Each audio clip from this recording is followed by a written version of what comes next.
What's up, guys? It's your man, Donovan Sharpe, and welcome to TSR Sports Talk. We normally do this, I try to do this every few Sundays.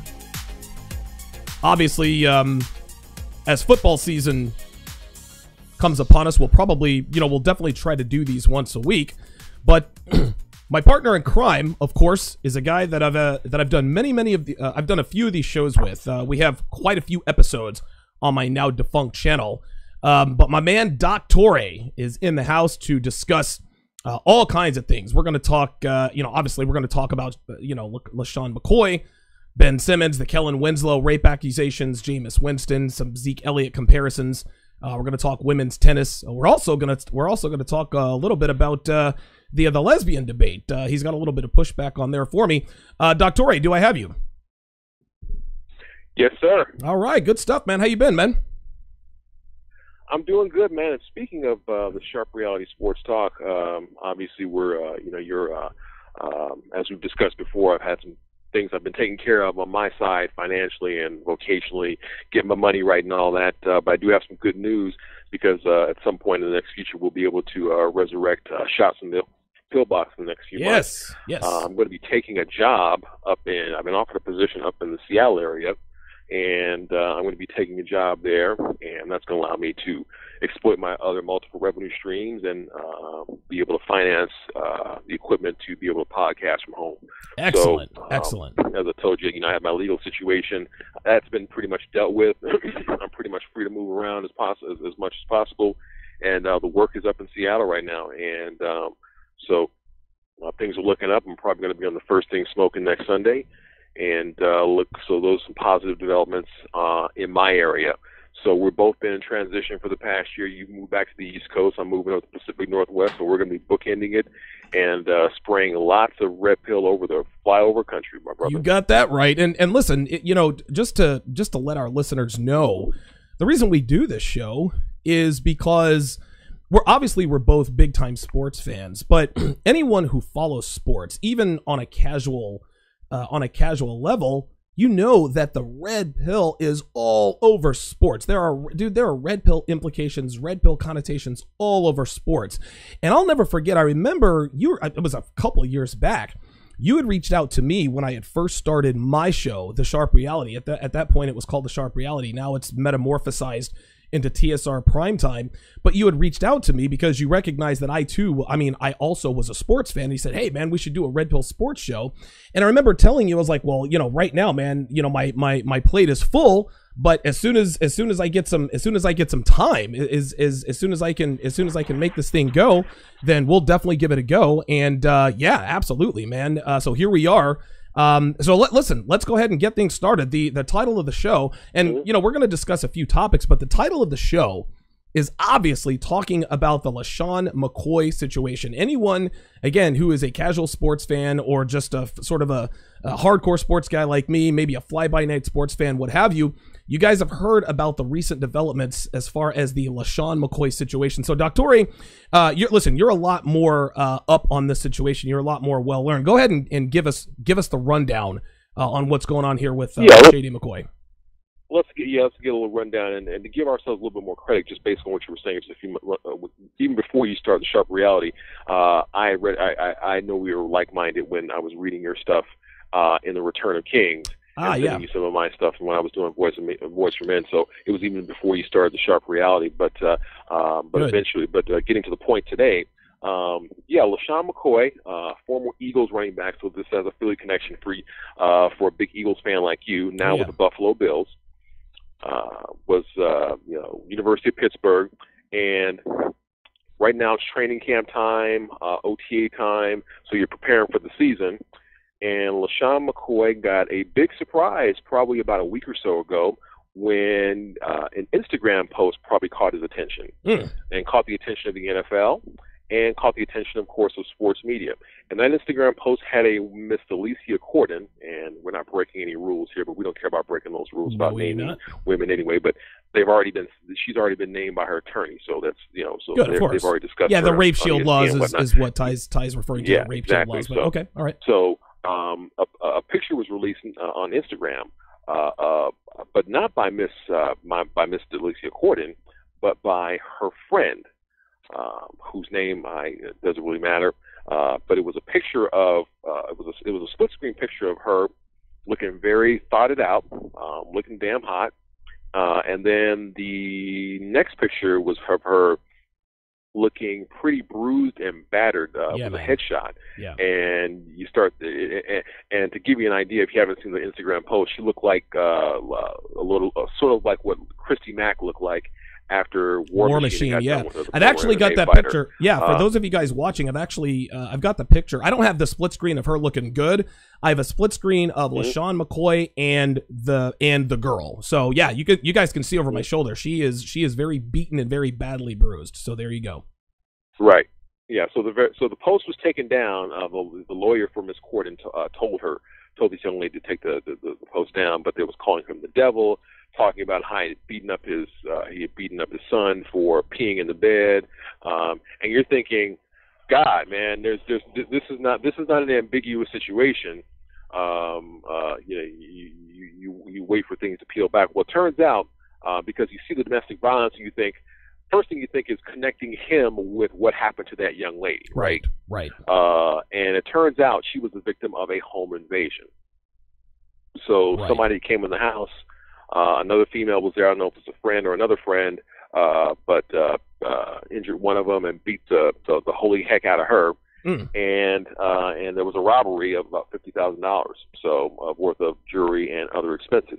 Now, as you peel back the onion on this, as things have unfolded, and obviously LeSean McCoy said these are scurrilous allegations. I had nothing to do with this. Of course. You peel back the onion and you realize and you find out, for one thing.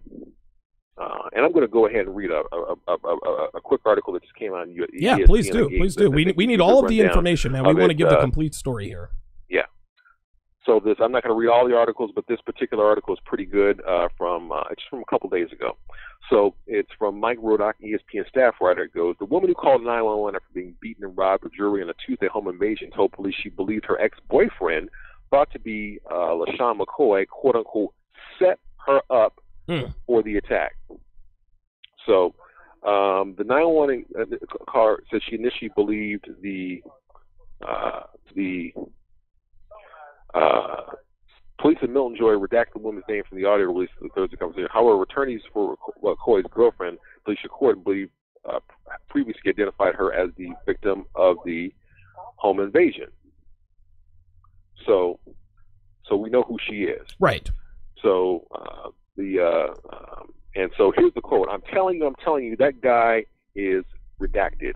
I think it's an asshole or whatever, maybe. Right. The caller said in the 911 audio, he must have known the camera system. LeSean must have told them that there's no camera in front. So she's essentially saying that that it was set up by him. Right. Now, when police arrived at the scene, the caller told the dispatcher she did not want to leave the home because she was afraid McCoy was watching on camera. Oh my God. My boyfriend, quote, who I feel did this, who set me up, is going to see us on the cameras outside. We're, quote unquote, we're breaking up. And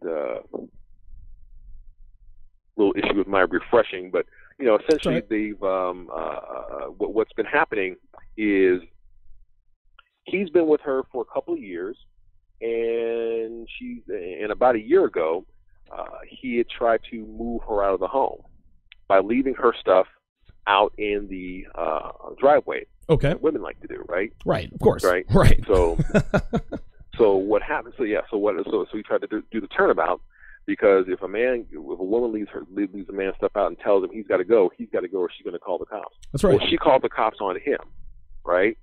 And the cops told him that he couldn't get her out of the house unless he went to court on her. And he says, look, I'm trying to get her out of the house because there could be false accusations in the future. There you go. And the climate of domestic violence in our profession. He was Prussian. He understood. Yep. The climate of domestic violence in my profession. I got to be safe. So the cops said the only thing you can do is have witnesses around when she's around, but you can't leave her in the house. So a year later, he's still been going through proceedings with her. So police were again called to the Corden home. Were called by Corden to the home in April, when McCoy was identified as the caller's boyfriend. Mm-hmm. McCoy removed furniture from the home that Corden wanted to keep, but McCoy later agreed to leave it. Police also released details Thursday from when they were called to the home June 1st, when Corden remotely reviewed security camera footage of furniture being removed from the home. McCoy's mother, Daphne, told police during the June 1st visit that she was moving her son's item out of the home while he's participating in OTAs with the bill so that, quote, he did not have to deal with LeSean. So Mama Bear was trying to protect him. Right. Get his stuff out of the house so there'll be no logistical interactions, because if there's logistical interactions, the woman's always going to get the benefit of the doubt. And this mom knows it, right? Of course. Yes, of course she does, yeah. So police told Daphne that she could remove her son's personal items, but she would have to go to civil court to have any other items, including furniture, removed. Daphne also told police June 1 that her son told Corden that she could stay in the home until it was sold because she had 2 children. There we go, man. We're going to get back to that, right? Yes, yes, of course. Jesus Christ. Yeah. Now, just to take a quick break here, you guys can, for those of you guys following along, we can already listen. We can see the writing on the wall. We can already see where this is kind of headed. So, but before you move on, LeSean McCoy knows what the climate is. He knows. And listen, Aubrey Collins on the Facebook side says just the accusations alone can ruin him. Exactly. LeSean McCoy is well aware of the climate in the NFL. I mean, listen, look at Reuben Foster. He almost tried to do the exact same thing. He tried to put her out of the house. All she had to do was say that he beat her and choked her and slapped her, and his career was almost over. It wasn't until she finally admitted that she had falsified the entire story. Now Reuben Foster, thankfully, his career seems to be back on track after he serves the suspension. But McCoy recognized very early that, look, if I don't get this chick out of my house, I'm going to be facing a situation that I'm facing right now. So go ahead and continue. Yeah, absolutely. And we saw what happened. It culminated that they got their big scalp a few months later. A few months before Reuben Foster, they got it with Zeke Elliott, right. where a known false accuser and a documented false accuser was still able to get Mr. Zeke Elliott a 6-game suspension. Yeah, Tiffany Thompson, by the way. Yeah, let's go ahead and say her name out loud. Yeah, exactly. So, absolutely. Yeah. So attorneys for so here's where it gets thick. Attorneys for Corden released a statement to multiple media outlets Tuesday evening stating Corden was sleeping in the home early Tuesday when a male assailant entered the home, demanded specific items of jewelry that she had received from McCoy. There were no signs of forced entry. Now, here's where it gets a little adds a little more sugar to the Kool-Aid. Okay. Apparently, McCoy had received a bunch of jewelry on consignment or on loan from other jewelers for her to look good, probably while she's out with him. Okay, right? Of course. So moving right along, McCoy, who has been training in Miami this summer, denied accusations made on social media by a friend of the victim that he was responsible for Corden's injuries, as well as allegations that he beat his son and his dog and he used illegal steroids. McCoy previously made comments about wanting the jewelry back from Corden and saying that she could be robbed because the jewelry was expensive. There we go. He already knew. Fulton County show. Yeah, exactly. Fulton County show.